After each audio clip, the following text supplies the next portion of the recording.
السلام علیکم ورحمۃ اللہ وبرکاتہ۔ معزز ناظرین، محترم سامعین، پیارے رسول صلی اللہ علیہ وسلم کو دعوت و تبلیغ کی ذمہ داری مل چکی ہے اور اب آپ صلی اللہ علیہ وسلم دعوت و تبلیغ کے سفر پر نکل چکے ہیں۔ لیکن آپ صلی اللہ علیہ وسلم کی دعوت و تبلیغ کی زندگی جاننے سے پہلے یہ جانتے ہیں کہ آپ صلی اللہ علیہ وسلم کی اس زندگی کے کل 22 یا 23 سال بنتے ہیں اور اس کے 2 مرحلے ہیں۔ پہلا مرحلہ مکی زندگی کا، دوسرا مرحلہ مدنی زندگی کا۔ مکی زندگی کل 13 سالوں پر محیط ہے اور مدنی زندگی کل 10 سالوں پر محیط ہے۔ پھر مکی زندگی میں 3 الگ الگ مرحلے ہیں۔ پہلا مرحلہ خفیہ دعوت و تبلیغ کا، یعنی چھپ چھپا کر لوگوں کو توحید کی طرف بلانے کا، یہ 3 سالوں کا ہے۔ دوسرا مرحلہ مکہ والوں کو اعلانیہ طور سے، کھلے طور سے دعوت و تبلیغ کرنے کا، توحید کی طرف بلانے کا، یہ مرحلہ 4 سال سے لے کر کے نبوت کے 10ویں سال تک ہے۔ پھر تیسرا اور آخری مرحلہ مکی زندگی کا ہے، نبوت کے 11ویں سال سے لے کر کے ہجرت سے پہلے تک، جو آپ نے مکہ سے باہر جا کر کے لوگوں کو دعوت و تبلیغ کیا، یہ مرحلہ ہے۔ آپ صلی اللہ علیہ وسلم نے دعوت و تبلیغ کا آغاز کیسے کیا، کس طریقے سے کیا؟ سب سے پہلے مکی زندگی کا جو پہلا مرحلہ ہے خفیہ دعوت و تبلیغ کا، جو 3 سال کا ہے، وہ ہم جاننے کی کوشش کرتے ہیں۔ آپ صلی اللہ علیہ وسلم نے کس طریقے سے لوگوں کو توحید کی طرف بلانا شروع کیا؟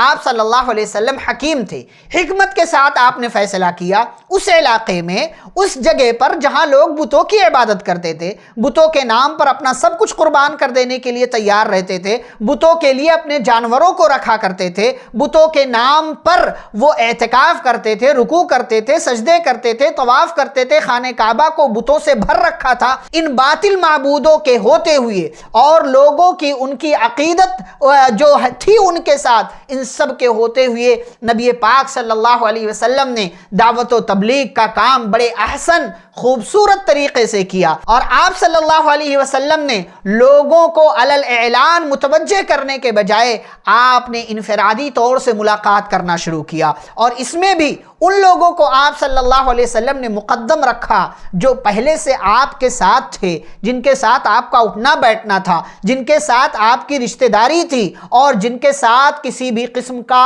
آپ کا تعلق تھا۔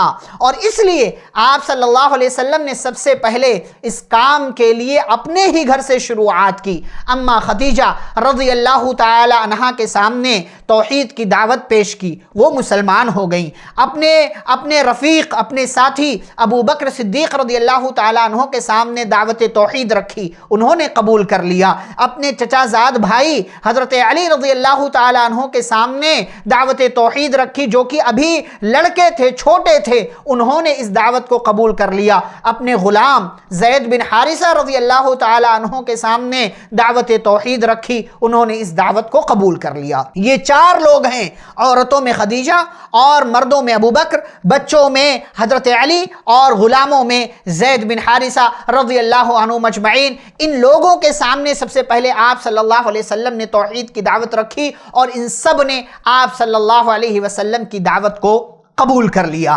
پھر اس کے بعد یہ سلسلہ چل نکلا۔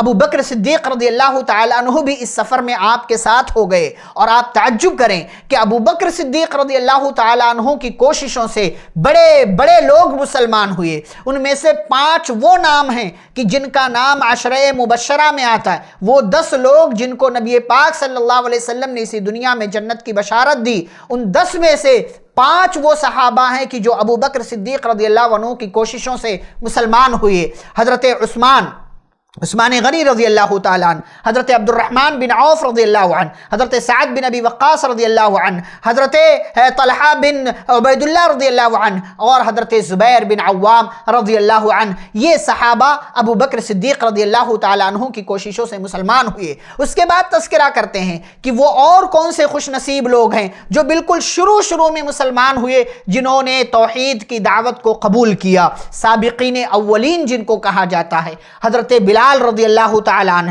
مؤذن رسول، حضرت ابو عبیدہ بن جراح رضی اللہ عنہ امین امت، حضرت ارقم بن ابو الارقم رضی اللہ عنہ جن کے گھر کو نبی کریم صلی اللہ علیہ وسلم نے آگے چل کر کے مرکز بنایا، پھر اسی طریقے سے حضرت عثمان بن مظعون رضی اللہ عنہ اور ان کے دو بھائی قدامہ بن مظعون اور عبداللہ بن مظعون، اسی طریقے سے سعید بن زید رضی اللہ عنہ، یہ بھی ایک نام ہے عشرہ مبشرہ میں سے، یہ بھی شروع میں مسلمان ہوئے، پھر ان کی بیوی فاطمہ بنت خطاب رضی اللہ عنہ جو کہ حضرت عمر رضی اللہ تعالی عنہ کی بہن ہیں، پھر آپ دیکھیں اسی میں نام آتا ہے حضرت عبداللہ بن مسعود رضی اللہ تعالی عنہ کا، عبیدہ بن حارث رضی اللہ تعالی عنہ کا جو جنگ بدر میں شریک ہوئے، اور خباب بن ارت رضی اللہ تعالی عنہ کا وغیرہ، یہ وہ صحابہ ہیں جو بالکل شروع میں مسلمان ہوئے اور جن کو سابقین اولین کہا جاتا ہے۔ اس کے بعد کس طریقے سے دعوت و تبلیغ کا مشن آگے بڑھا، یہ انشاءاللہ ہم اگلی ملاقات میں ذکر کریں گے۔ والسلام علیکم ورحمۃ اللہ وبرکاتہ۔